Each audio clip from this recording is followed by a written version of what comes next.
Kemudian kita akan masuk menjelaskan teman-teman sekalian tanda-tanda kiamat besar.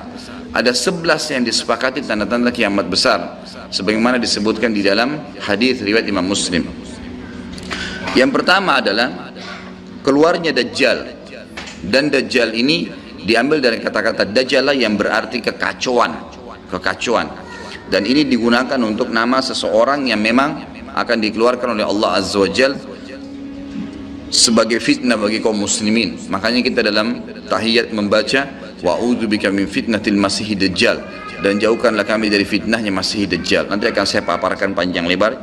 Yang kedua adalah sementara Dajjal membuat kerusakan di muka bumi, maka akan keluar Mahdi, yang kata Nabi SAW akan keluar seseorang yang sama namaku, Muhammad bin Abdullah, akan sama paras wajah dan poster tubuhku, sama persis dengan Nabi SAW, alisnya, matanya, kulitnya, dan dari keturunanku, dari kota Madinah. Jadi kan sebagian ulama hadis mengatakan ini kemungkinan dari turunan Hasan radhiyallahu anhu, karena memang sekarang yang banyak di Madinah itu turunan Hasan radhiyallahu anhu. Maka dia akan keluar dan Allah mengubahnya dalam sehari semalam. Kemudian dia keluar dari Madinah ke Mekah, lalu dibayat dengan 300 orang, lalu kemudian mereka membentuk pasukan untuk mengejar Dajjal. Kemudian yang ketiga, pada saat itu, nanti akan saya jelaskan panjang lebar, ini garis umumnya dulu. Yang ketiga akan turun Nabi Isa alaihissalam. Pada saat pasukan Mahdi sudah sampai di masjid, ya, Menara Putih, dikatakan, dan subhanallah, masjid itu kata ulama hadis ada sekarang di Damaskus, di ibu kota Syria. Ada masjid yang disebutkan Menara Putih, dan Nabi SAW sebutkan dengan nama Menara Putih. Nanti mereka akan tinggal sholat asar situ, lalu Isa alaihissalam turun. Kemudian setelah itu, setelah Isa alaihissalam ya, datang turun kemudian memerangi Dajjal, datang tanda-tanda hari kiamat. Yang keempat adalah Ya'juj wa Ma'juj, dua suku yang dari anak Adam diciptakan oleh Allah Subhanahu wa taala, tapi mereka berbeda dengan kita. Mereka sangat beringas, memakan semuanya, kalajengking, ular, hewan-hewan, jumlahnya banyak. Bahkan seseorang di antara mereka tahu kalau akan mati kalau seandainya sudah memiliki 1000 orang anak. Dan mereka akan membuat kerusakan, membunuh semua yang ditemui. Kafir, beriman, tidak ada urusan. Selain mereka akan dibunuh. Ini ada ciri-cirinya. Ya, ada ciri-ciri yang akan saya sebutkan nanti. Ringkas cerita, mereka akan buat kerusakan dan Allahu a'lam berapa lama di situ. Isa alaihissalam dan kaum mukminin akan sembunyi di gunung-gunung, dan mereka akan mati bukan dengan peperangan dengan kaum mukminin, tapi dengan doa Isa alaihissalam yang berdoa, lalu Allah matikan mereka dengan satu kali mati. Maka semua miliaran orang yang Ya'juj ini mati tiba-tiba. Kemudian Isa alaihissalam pun berdoa kepada Allah agar dihilangkan jenazah mereka, karena seluruh bumi ini dipenuhi dengan jenazah mereka. Sampai disebutkan dalam hadis, mereka akan turun di sebuah sungai Tibriyah di wilayah Syam. Mereka minum sungai tersebut. Orang terakhir mereka datang sudah nggak temukan lagi ada airnya, saking banyaknya jumlahnya. Dan saya pernah tanyakan ke dosen saya sendiri waktu tingkat 3 kuliah bicara masalah Ya'juj Ma'juj ini. Saya bilang, Syekh, apakah ada orang dari kita yang ikut dengan pasukan mereka? Maka syekhnya mengatakan sama sekali tidak ada. Karena kita beranjak daripada hadis Nabi SAW, seseorang yang antara mereka tahu dia akan mati kalau sudah punya 1000 orang anak, dan mereka akan membunuh semua selain mereka. Jadi ada ciri khasnya sendiri. Kemudian setelah mereka mati pun Isa alaihissalam berdoa, lalu Allah SWT datangkan burung-burung yang besar dari arah barat yang mencengkeram mereka satu-satu, lalu dibuang ke lautan ke arah timur. Kemudian Allah turunkan hujan yang membersihkan kotoran-kotoran mereka. Jadi sudah ada tanda-tanda kiamat pertama Dajjal, nanti akan saya ceritakan ceritanya. Kemudian ada Mahdi keluar dari Madinah, kemudian turunnya Isa alaihissalam, kemudian Ya'juj Ma'juj. Setelah berjalannya waktu, maka akan terjadi orang-orang kufur kembali kepada risalah langit. Setelah pada saat itu Isa alaihissalam sudah meninggal dunia, sudah mulai sebenarnya tentram, orang sudah mengenal Allah, tapi dengan berjalannya waktu manusia mulai lalai, mulai lagi kembali menyembah berhala, mereka lagi berbuat zina, mereka melakukan kekacauan. Maka keluar tanda-tanda kiamat besar yang kelima, yaitu keluarnya dabbah atau hewan melata. Yang hewan melata ini akan keluar dari tanah, berbentuk seperti hewan, tapi dia bisa berbicara, dan dia membawa cap yang dia mencap orang beriman dan orang kafir. Setiap kali mereka buat kesalahan, ya diingatkan oleh dabbah ini, kalau kamu sedang lalai dari jalan Allah, kembalilah. Dan itu tadi yang ayat yang kita bacakan, surah An-Naml ayat 82. Kemudian setelah itu datang tanda-tanda kiamat yang keenam. Setelah keluarnya dabbah, maka akan terjadi 6, 7, 8 sekaligus tanda-tanda kiamat ini, yaitu terjadinya longsor besar di wilayah timur Jazirah Arab, tepatnya wilayah timur itu Irak, Iran, Afghanistan, Rusia, itu wilayah timur Jazirah Arab. Akan terjadi longsor besar yang tidak bisa lagi ditutup, dan terjadi juga longsor besar tanda-tanda kiamat yang ketujuh, itu adalah di Jazirah Arab dan juga terjadi di wilayah baratnya Jazirah Arab, yaitu wilayah Afrika, dan ini juga akan longsor besar gitu kan. Kemudian terjadilah tanda-tanda kiamat yang selanjutnya, yang ke berapa? 9, keluarnya api dari wilayah Ka'rul Aden namanya, atau wilayah padang pasirnya wilayah Aden. Aden salah satu kota di Yaman gitu kan. Dan sekarang ini sudah ada diangkat di YouTube, dicuplikan, dan saya pernah lihat sebagian padang pasir wilayah Aden ini yang disebutkan dengan Ka'ril Aden itu memang tidak ada orang yang tinggal situ karena panasnya gitu kan. Dan ada wilayah padang pasir yang sempat terbelah, dan mereka melihat dan diteliti secara ilmiah di bawah itu ada api yang sangat besar. Jadi ini sudah disebutkan dalam hadis Nabi Sallallahu Alaihi Wasallam. Kemudian selanjutnya akan terbit matahari dari barat, sebagaimana dia biasa terbenam dari situ. Ini ada berapa? 10 ya? Berarti ada satu yang tertinggal ya. Iya, keluarnya asap, maaf. Jadi sebelum terjadinya longsor 6, 7, 8 tadi, yang keenamnya itu adalah kelihatannya kabut. Di seluruh muka bumi ini akan terjadi kabut yang menutupi bumi ini, dan semua dunia ini akan melihat kabut itu dalam beberapa waktu. Inilah 11 tanda-tanda kiamat besar. Baik, kita akan rincikan dengan izin Allah satu persatu. Kalau terjadinya atau keluarnya Dajjal, ini disebutkan dalam banyak hadis, banyak sekali, dan ini yang paling banyak diingatkan. Di antaranya hadis Bukhari yang berbunyi, kata Nabi SAW, tidak ada seorang Nabi pun kecuali sudah mengingatkan kaumnya tentang si buta sebelah kanan ya. Jadi memang dia cirinya buta sebelah kanan. Dajjal memiliki ciri khas, rambutnya keriting, kemudian kulitnya mendekati hitam ya. Jadi sawo matang, badannya kekar, kemudian dahinya lebar ya. Dan orangnya mata kanannya rusak seperti anggur yang sudah rusak. Dan kata Nabi SAW, ingatlah dia akan mengaku sebagai Tuhan, dan ketahuilah Tuhan kalian Allah tidak buta sementara dia buta. Kemudian orang-orang pada bertanya, ya Rasulullah, bagaimana bisa orang mengikutinya? Kata Nabi SAW, pada saat itu dunia akan ditimpa kelaparan, dan Dajjal memiliki bergunung-gunung makanan. Nah, ini bahasa wahyunya begitu. Allahu alam seperti apa, yang jelas dia bergunung-gunung memiliki makanan, dan dia akan melewati seluruh muka bumi ini. Tidak ada satu tempat pun kecuali dia akan lewati, melainkan akan dilewati kecuali Madinah dan Mekah. Itu yang dia tidak bisa masukin. Dajjal akan membuat kerusakan di muka bumi 40 hari. Satu hari pertama seperti setahun, satu hari kedua seperti sebulan, satu hari ketiganya seperti sepekan, dan sisa harinya seperti hari-hari kalian. Berarti setahun, 2 bulan, 2 pekan. Dan ini kemungkinan kata sebagian ulama, dia akan menggunakan teknologi yang ada sekarang. Karena Nabi SAW mengatakan akan keluar Dajjal dari wilayah Yahudiyah di Khurasan. Wilayah Yahudi ini subhanallah, sekarang di Iran ada satu perkampungan namanya Yahudiyah, diberikan nama itu, dan mayoritas penduduknya orang Yahudi. Kata Nabi SAW, Dajjal akan keluar dari wilayah Yahudiyah di Khurasan. Khurasan itu Iran gitu kan. Dan sekarang ini sudah ada, semua ini ada. Tidak mungkin salah sabda Nabi SAW. Dikatakan akan keluar dan diikuti dengan 70.000 orang Yahudi. Dan sebagian ulama hadis mengatakan pada saat itu teknologi sangat canggih seperti sekarang, lebih canggih lagi gitu kan. Sehingga Dajjal mengelilingi muka bumi ini dengan 1 tahun 2 bulan 2 pekan itu sudah kelilingi seluruh dunia. Dan setiap kali kata Nabi SAW dia memasuki sebuah wilayah dan orang-orang beriman padanya, maka wilayah itu akan subur, turun hujan dari langit, perekonomian mereka ya, perkebunan, peternakan, semua akan subur. Dan setiap wilayah yang ditinggalkan oleh Dajjal tidak mau beriman, maka akan susah, hujan tidak turun dari langit, hasil mereka mengurang dan seterusnya. Jadi memang ini sabda Nabi SAW, disuruh kita menghindar, bukan melawannya. Dajjal akan terus membuat kerusakan di muka bumi, dan banyak sekali pengikut-pengikutnya. Kata sebagian ulama hadis, beritanya akan merambat sangat cepat dan banyak pengikutnya karena menggunakan media. Kemungkinan menggunakan media kayak kita sekarang merambat luar biasa, mudah ditangkap informasinya.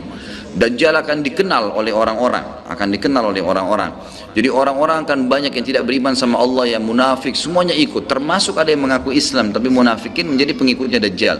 Ya.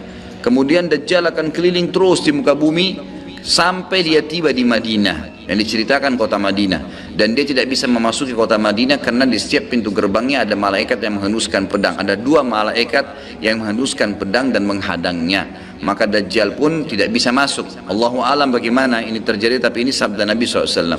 Lalu Dajjal pun mencari gunung tertinggi yang ada di sekitar perbatasan Madinah. Sebagian ulama yang pernah saya tangkap bahasa mereka mengatakan batas Madinah yang paling mudah dijangkau dan masuk adalah Wadi Aqiq. Wadi Aqiq sebuah lembah yang kebetulan dulu berada di depan kampus kami. Gitu kan. Jadi di situ dianggap kalau sudah keluar dari situ berarti sudah keluar dari wilayah haram itu sendiri. Allahu alam, ini ijtihad tentunya. Tapi yang jelas Dajjal akan naik ke atas sebuah gunung, kemudian dia berkata kepada para pengikutnya, apakah kalian melihat istana putih itu? Maka mereka semua melihat ke arah Masjid Nabawi. Lalu mereka mengatakan iya. Kata Dajjal, itulah istananya Muhammad yang aku tidak bisa jangkau. Dan subhanallah sekarang Masjid Nabawi warnanya seperti istana putih, gitu kan?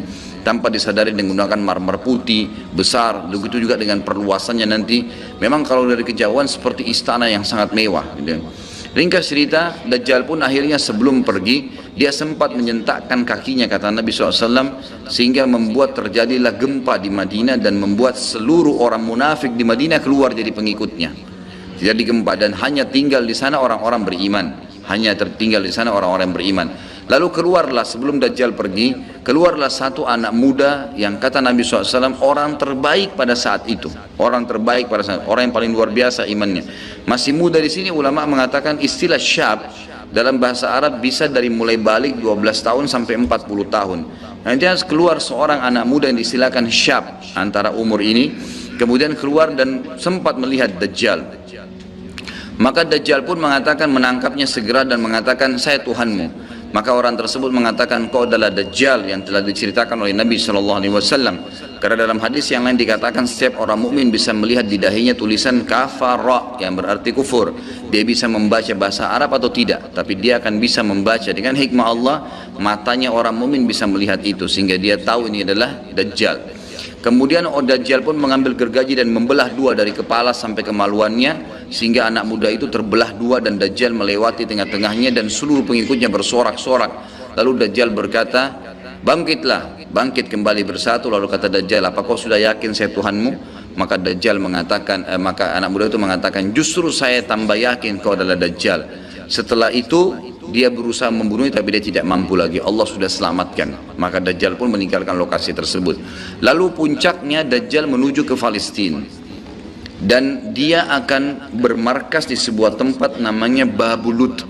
Babulut dalam hadis. Subhanallah, sekarang ini sudah ada kota di Israel yang mereka rebut wilayah Palestina, sebuah seperti kecamatan, ya. Kalau yang saya tangkap, saya pernah lihat cuplikannya, itu ternyata diberikan nama Babulut oleh orang Yahudi. Dan ini disebutkan dalam hadis dengan lafaz itu Babulut, ya, Bablut, gitu kan. Ini subhanallah saya lihat cuplikannya Babulut, gitu. Ini luar biasa nih, seperti sabda Nabi SAW. Dan sekarang mereka lagi fokus membangun, menjadikan wilayah itu wilayah yang paling mewah di Israel. Subhanallah, gitu kan. Dajjal akan menuju ke sana, dan sementara dia menuju ke sana, setiap wilayah yang dia lewatin, salah satu yang disebutkan dalam hadis Bukhari adalah dia akan melewatin satu wilayah yang sangat banyak masyarakatnya. Ya Allahu alam ini di mana? Apakah di wilayah Cina? Apakah di pokoknya masyarakat komunitasnya paling besar. Kita tahu sekarang Cina sama India ini tempat yang sangat luas, banyak masyarakatnya. Dia akan melewati wilayah yang banyak masyarakatnya. Lalu kemudian dia berkata kepada pemimpinnya, Allahu alam, ini presiden kah, raja kah, kepala suku kah, dia akan berkata bahwasanya saya Tuhanmu. Maka orang itu mengatakan, apa buktinya kau Tuhan saya? Dia bilang, bagaimana kalau saya hidupkan kedua orang tuamu? Apa kau akan percaya saya Tuhanmu? Maka orang itu berkata, tentu saja. Ada Dajjal, tunjukkan kuburannya. Ditunjuk kuburannya, lalu Dajjal mengatakan, keluarlah. Maka keluarlah orang tuanya dan berkata ibu ayahnya, ikutlah pada orang ini ikutlah pada ini karena dia adalah Tuhanmu. Maka akhirnya kepala suku atau kepala negara itu pun menyatakan ikut dan seluruh masyarakatnya ikut. Jadi luar biasa, miliaran orang jadi pengikut Dajjal pada saat itu. Maka Nabi SAW sudah membongkar buat kita itu, berkata apa? Itulah dua syaitan yang menjelma untuk menipu manusia, dan itu puncak terakhir sekali sebelum Dajjal menuju ke Israel. Lalu kemudian dia menuju ke Palestina, tapi tidak disebutkan Israel, dikatakan Palestina dalam hadis. Lalu menuju ke sebuah wilayah yang namanya Babulut tadi. Lalu Dajjal berpesta pora di sana dengan pengikut-pengikut yang mentuhankan dia. Dia berikan makanan, kaya raya, segala macam dia bisa lakukan, fitnah, gitu kan. Akhirnya keluarlah pada saat sementara dia berjalan ke Babulut dan tiba di Babulut, keluarlah di Madinah Mahdi. Dan Mahdi ini adalah keturunan Nabi SAW, tadi saya bilang keluar dari Madinah. Kemudian Allah memperbaiki dia dalam sehari semalam. Kata sebagian ulama hadis, Allah berikan petunjuk sehingga dia menjadi baik langsung, gitu kan. Tadinya dia faham agama tapi belum diaplikasikan, sekarang dia langsung Allah SWT ubah menjadi orang yang saleh dalam sehari semalam. Lalu kemudian dia jalan, ada banyak riwayat yang menyebutkan ciri-cirinya. Di telapak tangannya ada seperti bekas ya, tanda lahir. Tapi yang jelas yang paling mendasar mirip dengan Nabi SAW, alisnya seperti busur panah, kulitnya putih, orangnya tinggi besar, kekar, itu kan. Dan tadi turunan Nabi SAW namanya Muhammad bin Abdullah.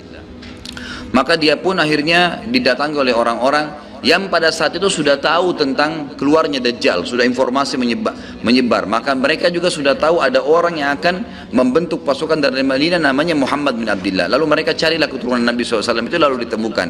Lalu mereka mengatakan, engkau lah yang telah ditunjuk oleh Nabi SAW. Maka keluarlah memimpin kami untuk memerangi Dajjal. Dia pun awalnya menolak sampai dia pergi ke Mekah, kata Nabi SAW, lalu diikuti oleh 300 orang masyarakat membaiatnya. Lalu terbentuklah pasukan muslimin yang tidak tahu Allahu alam berapa jumlahnya pada saat itu.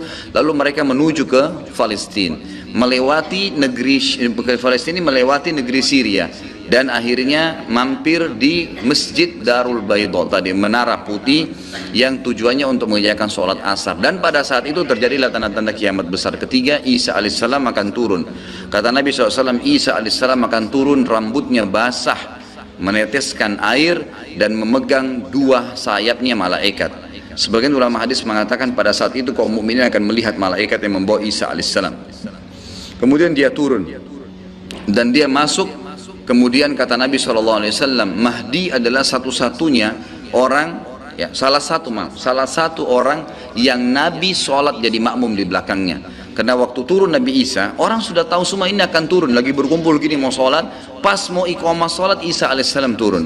Dan orang-orang sudah mengatakan Isa sudah datang. Jadi informasi pasti, bukan lagi yang diragukan, bukan masih nebak ini Isa atau bukan, mereka sudah tahu. Turunnya kelihatan dan mereka masuklah. Lalu kemudian Mahdi mengatakan, silakan memimpin hai Nabiullah. Kata Nabi Allah, imam dari diri kalian, dari kalian sendiri, dari kaum muslimin. Maka akhirnya dia pun menjadi imam. Kemudian terbentuklah pasukan tersebut, tiba di Babulut. Saya tutup dengan kisah Babulut ini. Pada saat tiba di Babulut, ya, tiba di Palestina, maka Dajjal tidak tahu yang datang ini siapa. Disebarkan berita oleh pengikutnya mengatakan, hai Dajjal, sudah datang pasukan yang ingin memerangi kita. Lalu Dajjal mengatakan, siapa yang berani mengalahkan saya? Siapa yang bisa? Bukakan pintu gerbang, kita tantang. Dia nggak tahu kalau Isa alaihissalam yang datang. Kemudian pada saat dibukakan, Dajjal dengan sombongnya, dia tahu dia tidak mati, gitu kan, punya kekuatan super yang luar biasa. Begitu dibuka pintu gerbang, dia sengaja nunggu di pintu gerbang untuk menunjukkan, mendemonstrasikan kemampuannya di depan para pengikutnya. Ternyata waktu dibuka pintu gerbang, Isa alaihissalam di depan pasukan muslimin. Dan akhirnya begitu melihat Isa, dia coba melarikan diri dan badannya meleleh seperti melelehnya lilin, gitu kan. Jalan terus meleleh sampai akhirnya Isa alaihissalam mengejarnya sambil mengatakan, wahai musuh Allah, sudah saatnya kau mati. Diletakkan di tanah, ditekan oleh Isa alaihissalam, lalu kemudian ditombak di antara dua matanya dengan tombak emas, yang akhirnya membuat Dajjal mati. Pada saat itu pun Yahudi mengetahui masalah itu, sehingga mereka menyebar. Ya, mereka menyebar, dan Isa alaihissalam sudah tahu instruksi dari Allah untuk membunuh semua pengikut Dajjal. Maka semua pun pengikut Dajjal dari Yahudi ini menyebar di bawah pohon, di atas batu, dan semuanya akan berbicara mengatakan, hai muslim, ini Yahudi, bunuhlah dia. Maka semuanya pun dibunuh oleh kaum muslimin kecuali satu pohon, pohon garkat. Pohon garkat ini pohon yang punya duri dan buahnya pahit. Dulu di kuburan Baqi cukup banyak, ya. Sekarang subhanallah di Israel paling banyak ditanam pohon garkat, karena mereka tahu bahwasanya itu tidak akan berbicara untuk menunjukkan siapa mereka. Jadi kebodohan orang Yahudi tahu kebenaran ini tapi mereka tidak beriman. Makanya wajar Ibnu Abbas berkata dalam ghairil maghdubi alaihim, bukan orang yang bermuka adalah orang-orang Yahudi karena kebodohannya. Maka pada saat itu pun dibunuhlah semuanya, dan termasuk kata ulama hadis sebenarnya yang sembunyi di sekitar pohon garkat. Garkat ini tidak bicara, hai muslim ini Yahudi. Tapi orang Islam pada saat itu kata ulama hadis mengetahui kalau ini pohon garkat. Mengetahui kalau ini pohon garkat. Jadi memang sudah punya gambaran, sehingga walaupun sembunyi di pohon garkat tetap akan dibunuh oleh kaum muslimin. Karena orang-orang Yahudi tidak mengikrarkan syahadat. Mereka walaupun sudah tahu kebenaran, mereka memang tidak mau syahadat. Makanya Nabi SAW mengatakan, jangankan Isa AS, Nabi Muhammad SAW saja di zamannya, kata beliau, kalau ada 12 orang dari Yahudi yang mengucapkan syahadat, beriman pada saya, maka seluruh Yahudi akan beriman. Saking sulitnya, 12 orang saya sudah cukup. Tapi pada saat itu pun sama, walaupun dibunuh mereka tidak mau beriman kepada Allah SWT. Ini juga terjadi pada saat terjadi pembunuhan suku Quraidah. Jadi pada saat itu Nabi SAW mengepung mereka, diberikan kesempatan untuk taubat. Mereka tidak mau, akhirnya mereka menganggap kalau dibunuh oleh Nabi SAW, dibunuh oleh kaum muslimin, mereka akan menuju ke surga, gitu kan. Jadi mereka pasrah dengan dibunuh, mereka anggap itu akan menuju ke surga. Dan ini kebodohan, ya, ini kebodohan. Maka pada saat itu selesailah urusan orang-orang Yahudi ini, dan Isa AS akan memimpin di muka bumi selama, ada riwayat mengatakan 7 tahun, ada yang mengatakan 40 tahun. Membuat keadilan, dan Isa akan membunuh semua babi, menghancurkan semua salib, dan tidak ada rumah satupun kata Nabi SAW di muka bumi kecuali akan masuk ke dalam Islam, baik dalam keadaan mulia ataupun menolak, terhina. Jadi sudah tidak ada, seluruh muka bumi ini akan jadi Islam pada saat itu.